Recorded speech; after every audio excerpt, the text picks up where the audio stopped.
దేవునికి అందరూ ఏకకంఠంతో హల్లెలూయా హల్లెలూయా.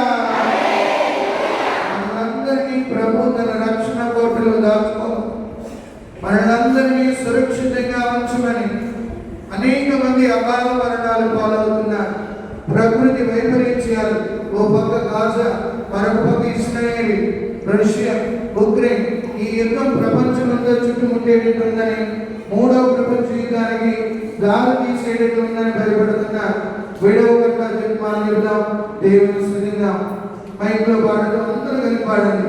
అంతా నా మేలుకే ఆరాధనేసునే, అంతా నా మంచికే, తన చిత్తమునకు గల మంచికే, చిత్తమునకు గల మంచికే. ఆరాధనాపను స్తుతించుటమానను, ఆరాధనాపను స్తుతించుటమానను, స్తుతించుటమానను.